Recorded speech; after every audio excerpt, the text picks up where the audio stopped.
The late afternoon sun cast long shadows across the dusty plains of Wyoming Territory as Rhett Morgan spotted the overturned wagon in the distance. It was 1875, and the 30-year-old rancher had been tracking a stray calf when the sight of splintered wood and scattered belongings caught his eye. His heart hammered against his ribs as he urged his horse forward, the animal's hooves kicking up clouds of dirt as they galloped toward what Rhett feared was yet another frontier tragedy. As he drew closer, the cries reached his ears high-pitched and frightened, unmistakably children. Rhett dismounted before his horse had fully stopped, his worn boots hitting the ground with a thud as he scanned the wreckage. The wagon lay on its side, one wheel spinning lazily in the breeze, supplies scattered across the ground like abandoned dreams. "Hello," he called out, his deep voice carrying across the open space. "Anyone there?" The crying paused momentarily before resuming with renewed vigor. Rhett circled the wagon and found what he was looking for: two small figures huddled beneath the broken canvas cover, their faces streaked with dirt and tears. "It's all right," he said softly, crouching down to their level. "I'm here to help." Two pairs of wide eyes stared back at him, the older girl no more than 7 clutching her younger sister protectively. The smaller child couldn't have been more than 4. "Where's your ma and pa?" Rhett asked, his voice gentle as he took in their torn dresses and tangled hair. "Papa's gone," the older girl whispered, her lower lip trembling. "Ma went for help when the wheel broke. She told us to stay put. That was yesterday morning." Rhett felt a cold dread settle in his stomach. A woman alone on the frontier was vulnerable to countless dangers: bandits, wild animals, the unforgiving elements. The fact that she hadn't returned spoke volumes. "What's your name, little one?" he asked, trying to keep his voice steady. "I'm Abigail," the older girl said. "This is my sister Emma." "We're thirsty, mister." Rhett nodded, reaching for his canteen. "I bet you are. Here, drink this slowly. I'm Rhett Morgan. I've got a ranch not far from here." As the girls sipped the water, Rhett surveyed the scene. The wagon had rolled after losing a wheel, but it didn't appear to have been attacked. No blood, no signs of struggle. Just a mechanical failure and a mother who had gone for help and never returned. "Are you hurt anywhere?" he asked, checking them for injuries. Abigail shook her head. "Emma scraped her knee, but I used my petticoat like Ma showed me." Rhett smiled at the girl's resourcefulness. "You did good, Abigail. Real good looking after your sister.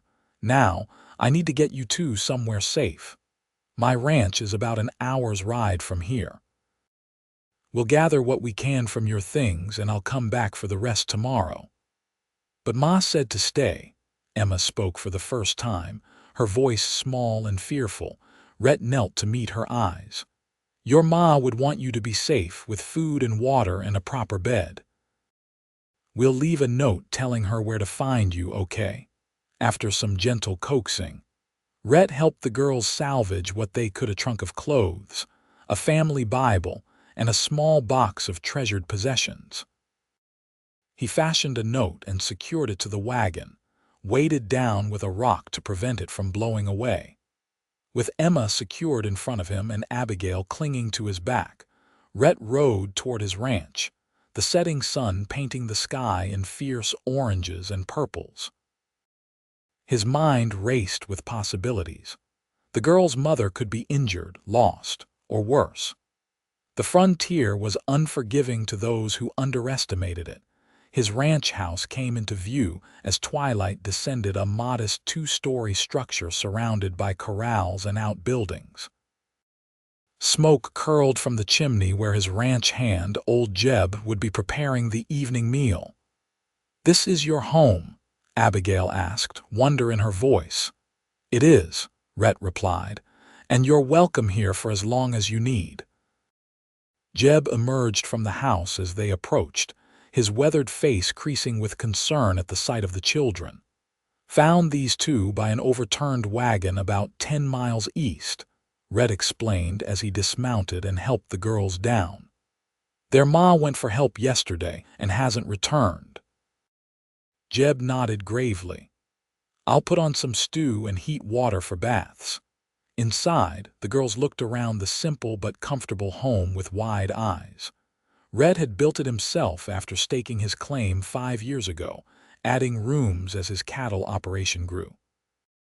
It wasn't fancy, but it was solid and warm. After baths and a hearty meal, the exhaustion of their ordeal caught up with the girls. Rhett settled them in the spare bedroom, promising to look for their mother at first light.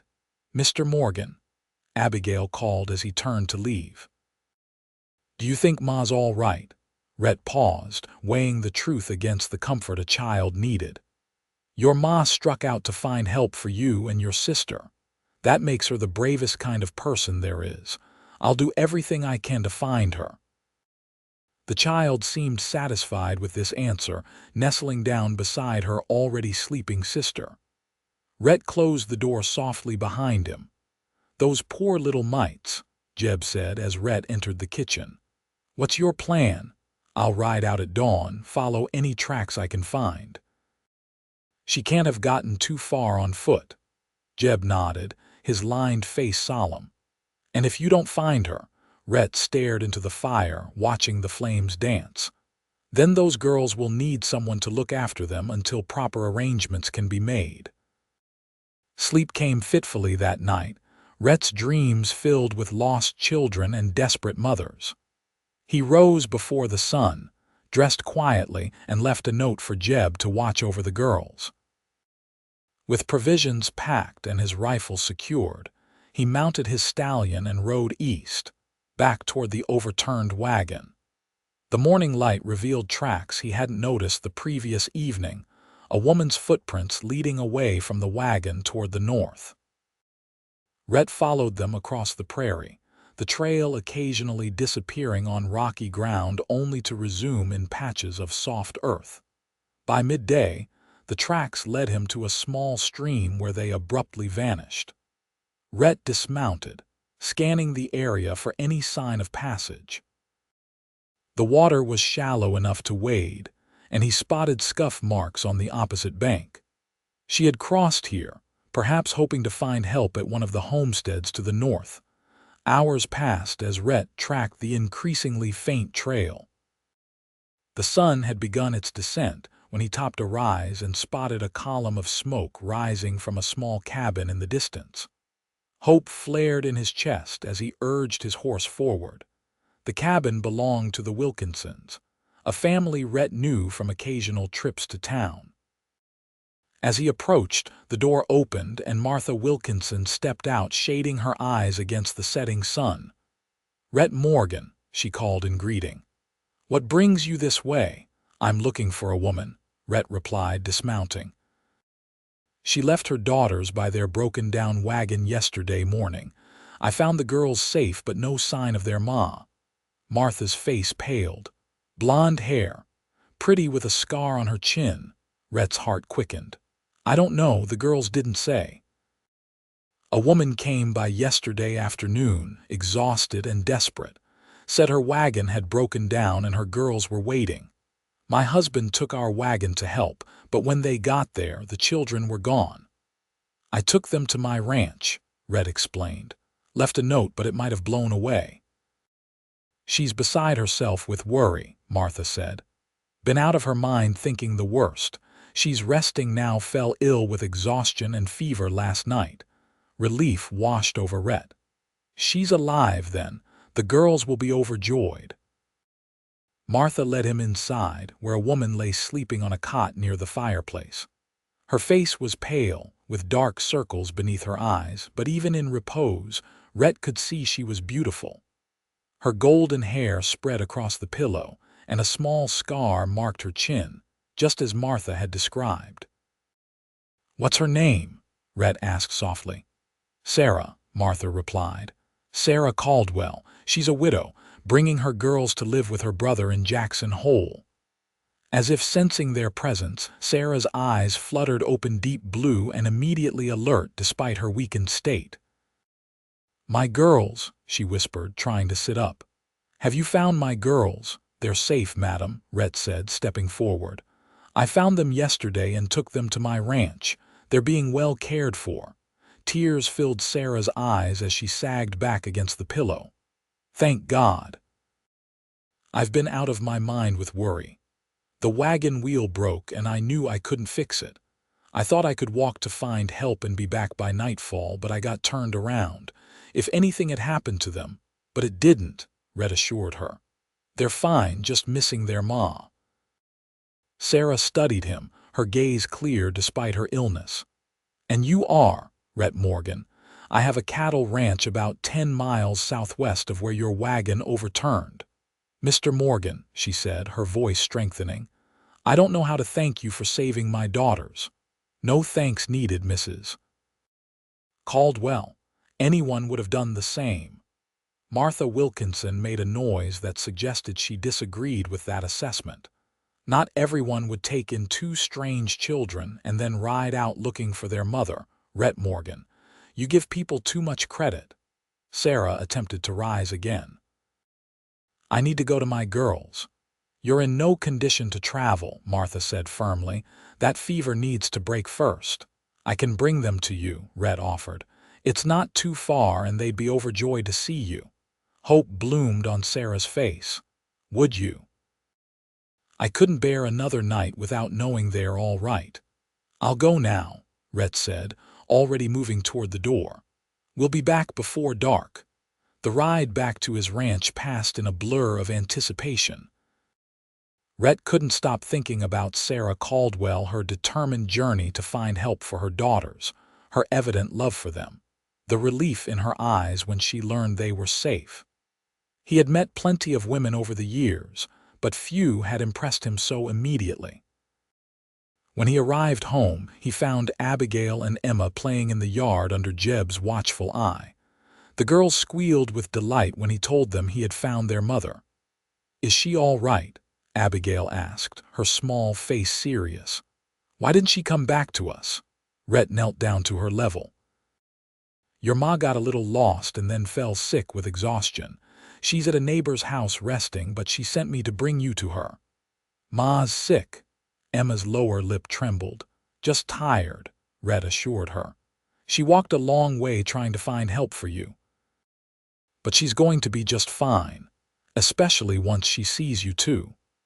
The girls rushed to gather their few belongings, eager to reunite with their mother.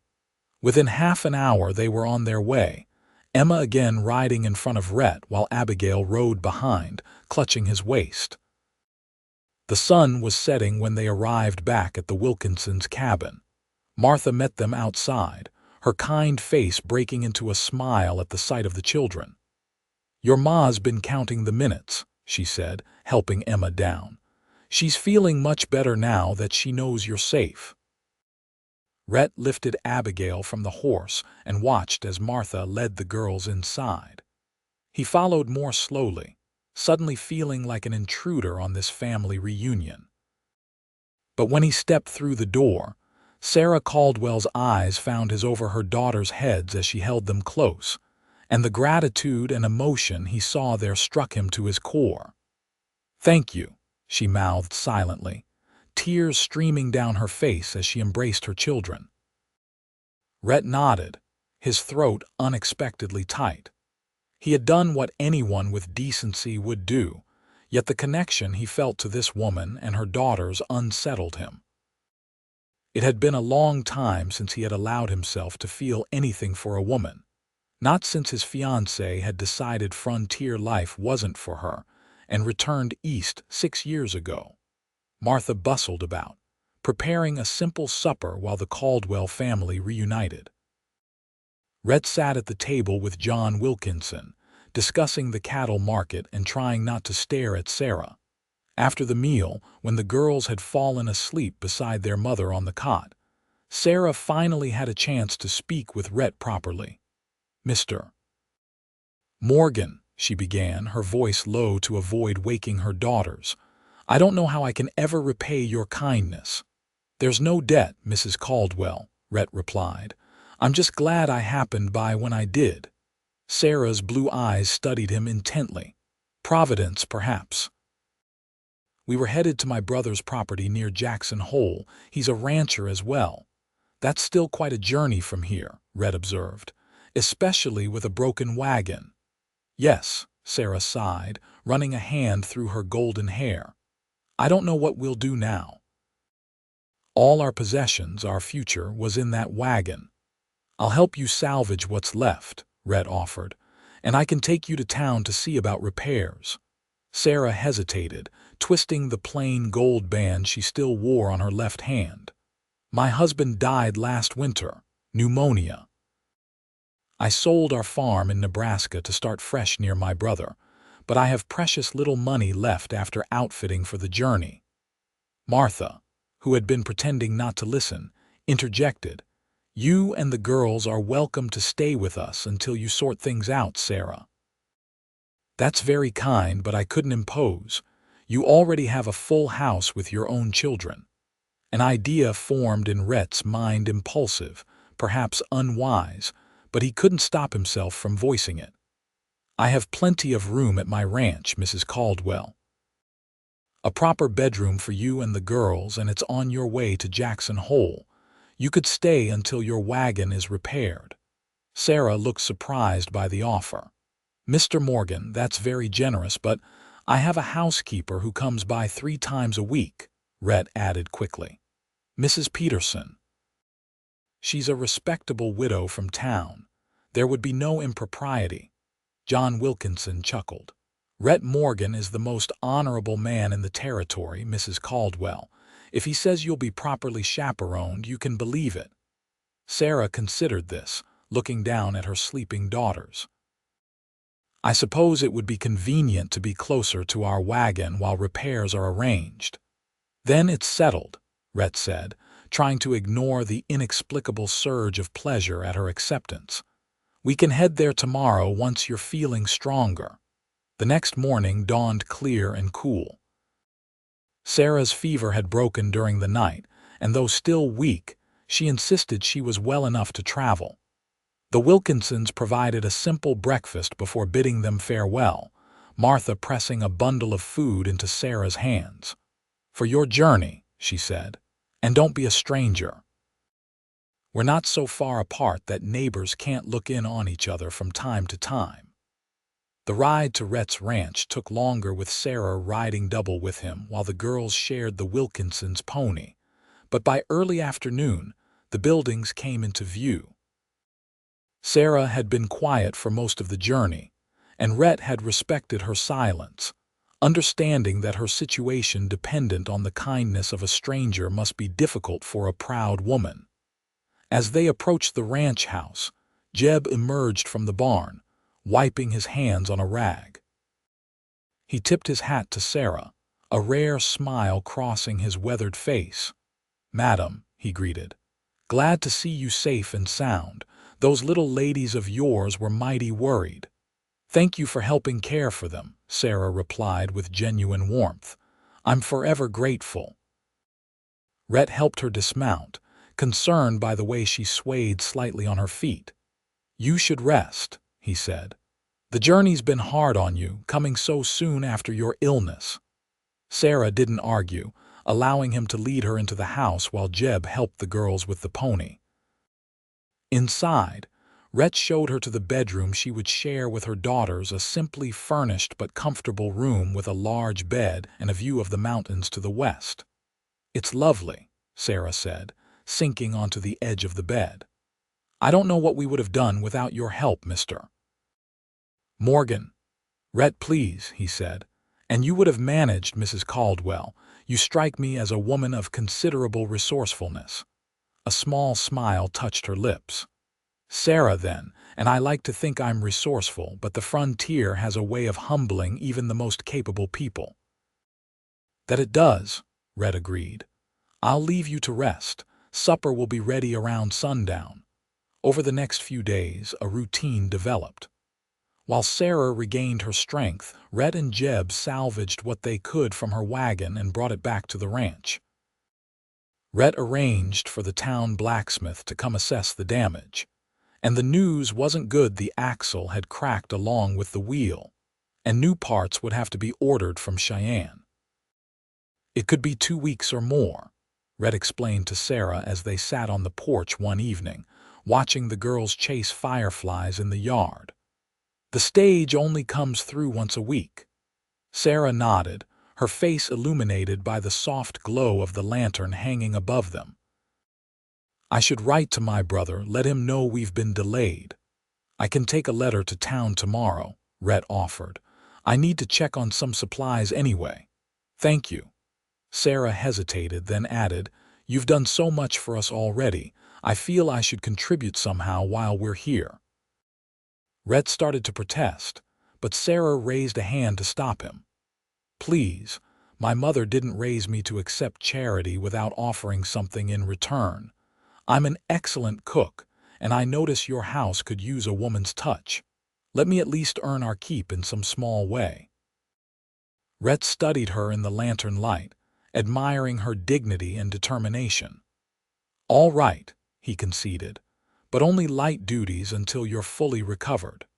Sarah smiled, and Rhett felt something shift inside him, a wall he had built after Elizabeth left, crumbling just a little. True to her word, Sarah proved to be an exceptional cook. Within days, the simple ranch house began to feel more like a home than it had in years.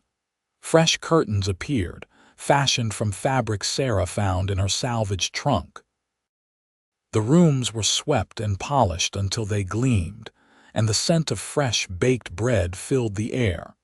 The girls quickly adapted to ranch life. Emma followed Jeb around like a shadow, fascinated by his stories of the early days in the territory. Abigail, more reserved initially, gradually warmed to Rhett, especially after he began teaching her to ride properly on a gentle mare. You're good with children, Sarah observed one afternoon as they watched Rhett leading Abigail around the corral. Have you none of your own? No, Rhett replied, his eyes still on Abigail's determined little figure. I was engaged once, but she decided Wyoming was too wild for her tastes, went back to Philadelphia. I'm sorry, Sarah said softly. Her loss, clearly. Rhett glanced at her, surprised by the comment. What about you? You mentioned your husband passed last winter. Sarah's eyes grew distant. Robert was a good man. We had a small farm in Nebraska, nothing fancy, but it was ours. After he died, I just couldn't stay there with all the memories. My brother has been asking us to join him out west for years. It seemed like the right time. It takes courage to start over, Rhett said, or desperation, Sarah replied with a small smile. Sometimes they look remarkably similar. As the days passed, Rhett found himself increasingly drawn to Sarah. She carried her grief with quiet dignity, never using it as an excuse or a burden to place on others. Her love for her daughters was evident in every interaction, yet she was also firm when needed, raising them to be as strong and resourceful as she was. For her part, Sarah began to see beyond Rhett's initial role as rescuer. She noticed how he always spoke to her daughters at their level, never talking down to them. How he worked from dawn to dusk alongside his ranch hands, asking nothing of them he wouldn't do himself. How his eyes crinkled at the corners when he smiled, which was happening more frequently now. One evening, after the girls had gone to bed, Sarah found Rhett on the porch, smoking a pipe and staring at the star-filled sky. May I join you?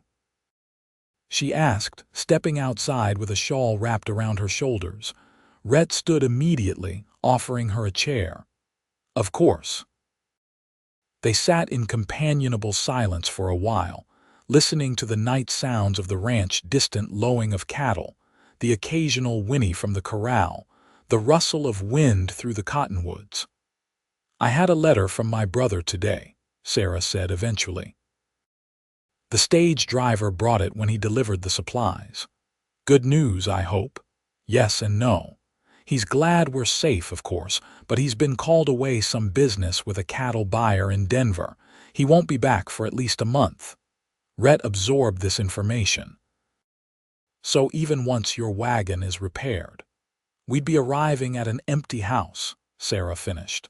Not ideal with winter approaching and no proper preparations made. You're welcome to stay here as long as needed, Rhett said without hesitation. The girls seem happy, and it's been. He paused, searching for the right words. It's been nice having life in this house again. Sarah studied him in the moonlight, her expression unreadable. Rhett, I need to ask you something, and I want an honest answer. He nodded, suddenly apprehensive. Why did you help us? Not just finding the girls and bringing me back to them, but all of this taking us in, arranging for the wagon repairs, teaching Abigail to ride. It's far beyond what most people would do for strangers. Rhett considered the question, knowing she deserved the truth. At first, it was simply the right thing to do. I couldn't leave 2 children alone in the wilderness. He tapped his pipe against the porch railing, emptying the spent tobacco. But now, I help because I care what happens to you and the girls. Because in just these few weeks, you've brought something to my life I didn't realize was missing. Sarah's eyes widened slightly at his candor. And what was that? Purpose beyond work. Laughter. The feeling that this place is more than just somewhere I sleep between days of ranching. He met her gaze directly. Family, Sarah, you've reminded me what it feels like to be part of something more than myself. A blush colored her cheeks, visible even in the dim light. That's a dangerous admission, Mr. Morgan. Perhaps, he acknowledged, but you asked for honesty. Sarah looked away, out toward the dark silhouettes of the mountains. My husband was a good man, as I said, kind, hardworking. But ours was a practical match, 2 people who respected each other and wanted similar things from life. She paused, her fingers twisting her wedding band. I've never known what it's like to feel my heart race at someone's approach, to find myself thinking of someone when they're not present. Rhett held his breath, afraid to break the spell of her confession. Until recently, she finished softly, finally meeting his eyes again. The air between them seemed to crackle with unspoken possibility. Rhett wanted nothing more than to reach for her hand, to draw her closer, but he respected her too much to rush what was clearly a difficult step for her. Sarah, he began, but was interrupted by a small voice from the doorway. Mama, I had a bad dream. Emma stood there in her nightgown, rubbing her eyes sleepily. The moment between the adults dissolved as Sarah rose to comfort her daughter. I'm right here, sweetheart. Let's get you back to bed. As Sarah led Emma inside, she glanced back at Rhett with a look that said their conversation wasn't finished, merely postponed. He nodded, settling back into his chair to contemplate the stars and the unexpected turn his life had taken. The next morning brought news that the parts for Sarah's wagon had arrived earlier than expected. The blacksmith could begin repairs immediately, meaning the wagon would be ready within days rather than weeks. This information, which would have been welcome a week earlier, now hung over the ranch house like a cloud. That's wonderful news, Sarah said when Rhett told her, though her smile didn't reach her eyes. The girls and I have imposed on your hospitality long enough. It's been no imposition, Rhett replied, watching as she kneaded bread dough with more force than necessary. In fact, I've been thinking. Sarah looked up, flour dusting her cheeks. Yes. Rhett hesitated, suddenly unsure. He had been about to suggest they might stay on, at least until her brother returned, but the words stuck in his throat. What right did he have to ask her to delay her plans, to suggest that this temporary arrangement might become something more permanent? I've been thinking I could escort you to your brother's property, he said instead. Make sure you arrive safely. Something like disappointment flickered across Sarah's face before she masked it with a nod. "That's very kind, but unnecessary. Once we have the wagon, we can manage." "I'm sure you can," Rhett agreed, "but I'd feel better seeing you safely there." The days that followed were filled with preparations for the Caldwell's departure. The wagon was repaired and returned to the ranch. Provisions were packed, and Sarah spent long hours mending clothes and organizing their belongings. On the surface, everything proceeded smoothly, but an undercurrent of tension ran beneath every interaction between her and Rhett. The evening before their planned departure, Rhett found Sarah sitting alone on the porch after the girls had gone to bed. The autumn air had turned crisp, and she had wrapped herself in a quilt. "May I?" he asked, gesturing to the chair beside her.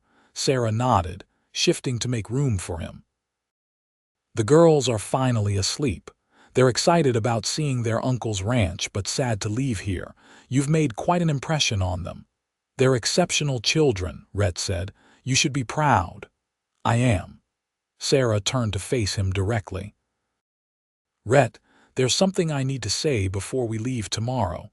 He braced himself, uncertain what was coming. "I'm listening." Sarah took a deep breath. "When Robert died, I thought my life as anything other than a mother was over. My focus became survival, getting the girls somewhere safe, making a new start. I didn't expect." She faltered. "Didn't expect what?" Rhett prompted gently. "I didn't expect to feel again," she whispered.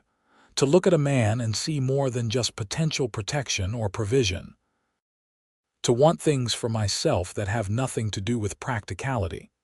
Rhett's heart hammered in his chest. "What do you want, Sarah?" She met his gaze, vulnerability and determination mingling in her eyes. "Time. Time to know my own mind without the pressure of necessity. Time for the girls to heal from their father's loss. Time to be sure that what I feel for you isn't just gratitude or a widow's loneliness." Rhett reached out slowly, taking her hand in his. It was the first time he had touched her this way, and the contact sent warmth spreading through him despite the cool night air. "I can give you time," he said, "but I need you to know something first." Sarah waited, her hand warm in his. "I lost my parents when I was young. Grew up with my uncle, who was a good man but not one for showing affection. When Elizabeth left, I convinced myself I was better off alone, that family wasn't meant for me." He squeezed her hand gently. "Then you and the girls came into my life and everything changed. I don't want to go back to the silence and the emptiness, Sarah." Tears shimmered in her eyes. "What are you saying?" "Don't go tomorrow," he said simply. "Stay here at least until your brother returns. Let us have that time you spoke of. Let me court you properly, with no debt of rescue between us. Just two people discovering if what we feel can grow into something lasting." Sarah's free hand moved to touch his face, her fingers light against his cheek. "The proper thing would be to go to my brother's as planned." "Proper be damned," Rhett said with unexpected fervor. "This is the frontier. We make our own rules here." A smile bloomed on Sarah's face, transforming her in the moonlight. "My brother would be scandalized." "Let him be," Rhett replied, emboldened by her smile. "I'll face him when he returns if need be." Sarah laughed softly, the sound like music in the quiet night. "My impulsiveness is what got me into trouble with the wagon in the first place. I should be more cautious now." "Perhaps," Rhett agreed, "or perhaps some risks are worth taking." She studied him for a long moment, then nodded slowly. "We'll stay until my brother returns. But Rhett," she paused, her expression growing serious again, "I won't make promises I'm not certain I can keep. The girls must come first in any decision I make." "I would expect nothing less," he replied. "And I promise you this, whatever happens between us, your daughters will always have a home here if they need it." The tension that had built over days dissolved in that moment of understanding. Sarah leaned forward and Rhett met her halfway, their lips touching in a kiss that was gentle yet filled with promise. When they parted, Sarah's eyes were bright with emotion. "I should go in," she whispered. "There's much to discuss with the girls tomorrow." Rhett nodded, reluctantly releasing her hand. "Good night, Sarah." "Good night, Rhett." As he watched her go inside, Rhett felt a profound sense of rightness settle over him. Whatever challenges lay ahead, he knew with certainty that his life had irreversibly changed for the better the moment he spotted that overturned wagon on the horizon. The decision to stay transformed the mood at the ranch. When Sarah explained to her daughters that they would be waiting for their uncle to return before continuing their journey, Abigail regarded her mother with wise eyes beyond her 7 years. "Is it because of Mr. Morgan, Mama?" she asked. "Do you like him?" Sarah's cheeks colored as she smoothed her daughter's hair. "Yes, I do like him. Would that be all right with you and Emma?" Emma nodded enthusiastically. "He tells the best stories, and he said I could help with the new calves when spring comes." "Spring is a long way off," Sarah cautioned, not wanting to build expectations that might not be fulfilled. "But we'll be here, right?" Abigail pressed, catching her mother's reservation. "Even after Uncle James comes back," Sarah hesitated. "I don't know yet, sweetheart. We're going to stay until then and see how we all feel." This seemed to satisfy the girls, who ran off to tell Jeb the news that they wouldn't be leaving after all. Sarah watched them go, marveling at their resilience and their easy acceptance of the changing circumstances of their lives. Rhett was true to his word about courting Sarah properly. Though they lived under the same roof, he maintained a respectful distance, never presuming upon the closeness their situation afforded. He brought her wildflowers gathered during his rides around the property, taught her to shoot a rifle for protection, and in the evenings, they would sit on the porch and talk long after the girls had gone to bed. Sarah learned about his childhood in Missouri, his journey west after the war, and his struggle to establish the ranch against all odds. In turn, she shared stories of her life in Nebraska, her brief but contented marriage to Robert, and her dreams for her daughters' futures. "I want them to have choices," she explained one evening, "to be educated enough to make their own way if they choose, or to marry for love rather than security." "Admirable goals," Rhett said. "The school in town is small but good. The teacher, Miss Winters, is from Boston and takes her vocation seriously." Sarah looked surprised. "You've considered their education already?" Rhett smiled sheepishly. "I consider everything about their future, and yours." As autumn deepened toward winter, life at the ranch settled into a comfortable rhythm. Sarah took over the household management completely, freeing Rhett to focus on preparing the cattle and property for the coming cold. The girls became fixtures around the ranch, with Abigail developing a genuine talent with horses and Emma revealing an unexpected aptitude for numbers, as she helped Sarah keep the household accounts. News arrived from Sarah's brother in early November. His business in Denver was taking longer than expected, and he wouldn't return until after the new year. This announcement brought relief rather than disappointment to the ranch house, granting them all more time together without having to make permanent decisions. The first snow came in late November, transforming the landscape into a pristine white wonderland that delighted the girls. Rhett taught them to build snowmen and showed Abigail how to track animals in the fresh powder. In the evenings, they gathered around the fireplace, drinking hot chocolate while Rhett read aloud from books he ordered specially from Cheyenne. By December, the change in the household was remarkable. The once Spartan ranch house had become a true home, with Sarah's touches evident in every room. Festive pine boughs decorated the mantel, handmade quilts adorned the beds, and the delicious sense of baking constantly filled the air. More significant were the changes in Rhett himself. The solitary rancher who had been content with his own company now sought out interaction, playing games with the girls in the evenings and finding reasons to be in whatever room Sarah occupied. He smiled more, laughed freely, and even Jeb commented on the transformation. "Never seen you so lively, boss," the old ranch hand observed one morning as they checked on the cattle.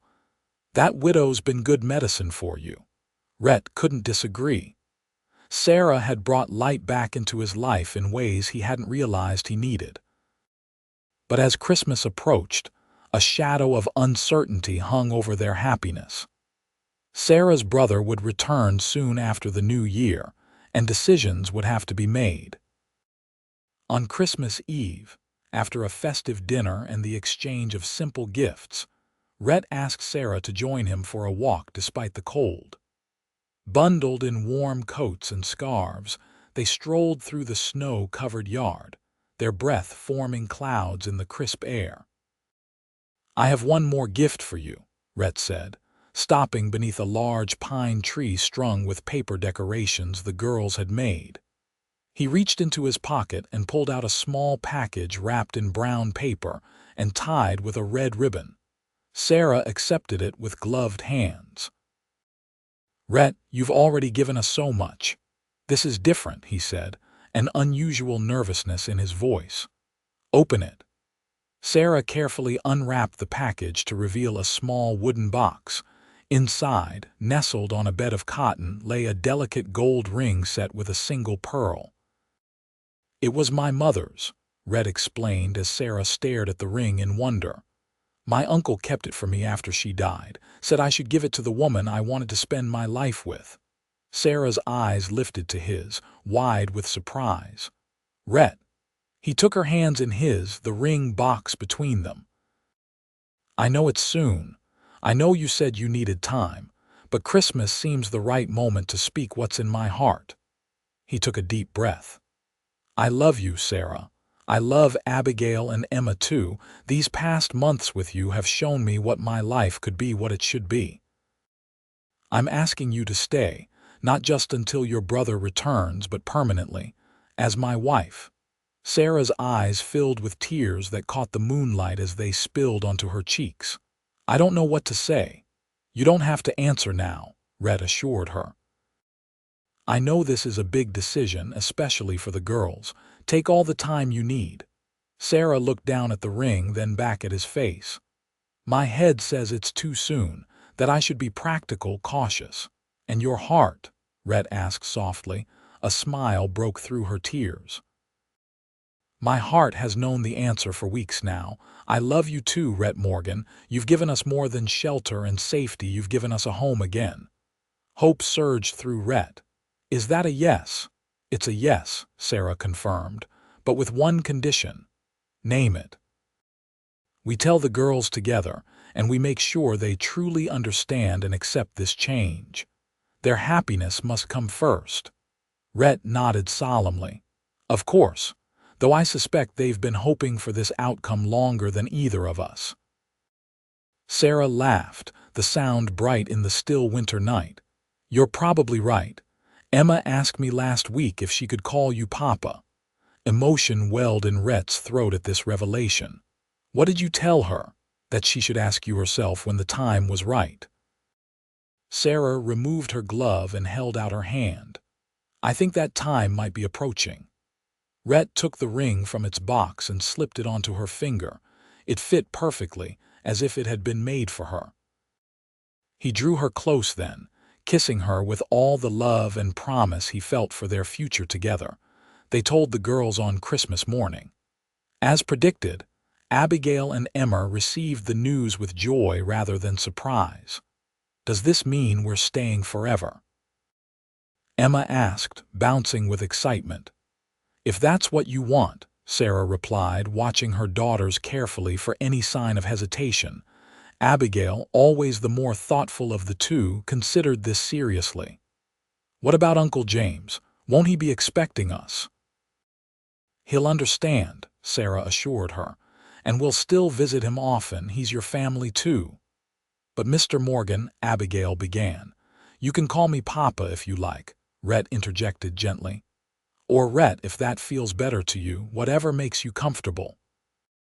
Abigail studied him with solemn eyes.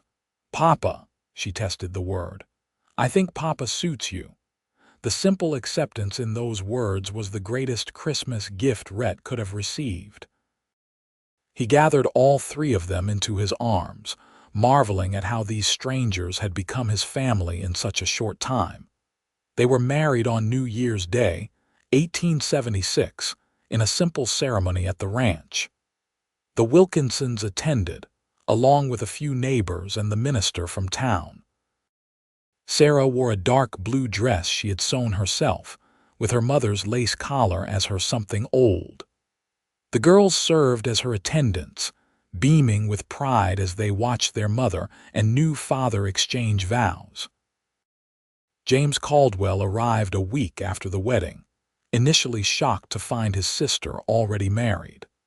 But after observing the genuine happiness between Sarah and Rhett, and seeing how well the girls had settled into ranch life, he gave his blessing to the union. "Never seen you look so well, Sarah," he told her the night before he departed. "Morgan is a good man. You chose wisely." "Actually," Sarah replied with a smile, "I think fate chose for me when my wagon wheel broke and Rhett found my girls." As winter gave way to spring, the ranch blossomed along with their new family. Rhett expanded the house, adding 2 more bedrooms for the growing family they both hoped for. Sarah started a vegetable garden that soon became the envy of neighboring homesteads. The girls thrived, attending the local school during the week and helping around the ranch on weekends. In June, Sarah shared the news they had been hoping for. She was expecting a child, due in the winter. Rhett's joy knew no bounds as he lifted her off her feet and spun her around, much to the delight of Abigail and Emma. "A brother or sister," Emma exclaimed. "Can I help name the baby?" "We'll all decide together," Sarah promised, her hand resting on her still flat stomach. That evening, as they sat on the porch watching the sunset paint the western sky in brilliant hues of orange and purple, Rhett reflected on the extraordinary chain of events that had led them to this moment. "You ever think about what might have happened if I hadn't found the girls that day?" he asked, his arm around Sarah's shoulders. She leaned into him, contemplating the question. "Sometimes, but I believe we were meant to find each other one way or another, even if it took a broken wagon wheel to make it happen," Rhett smiled. "Especially then," Sarah replied, turning to kiss him softly. "Some accidents are truly blessings in disguise." As the sun disappeared behind the mountains, casting long shadows across the land they now shared, Rhett couldn't help but agree. In rescuing 2 frontier girls that fateful day, he had unknowingly saved himself from a lifetime of solitude. And when their mother had returned with an offer of marriage, an offer he had never expected, but eagerly accepted, his life had been transformed in ways he could never have imagined. Their story, like the frontier itself, was still unfolding, wild and unpredictable, challenging and beautiful. But whatever lay ahead, they would face it together, as a family forged by chance and bound by love. In December of that year, as snow blanketed the ranch once more, Sarah gave birth to a healthy boy they named Robert Rhett Morgan, honoring both the past and the present. As Rhett held his son for the first time, with Abigail and Emma crowding close to see their new brother, he felt a completeness he had never known was possible. Sarah watched them from the bed, exhausted but radiant. "Happy?" she asked softly. Rhett looked at her, this remarkable woman who had come into his life so unexpectedly, and changed it so completely, and knew there were no words adequate to express the depth of his gratitude and love. "Beyond anything I could have dreamed," he replied simply. And in that moment, surrounded by the family he had never expected to have, Rhett Morgan knew he had found his true home at last.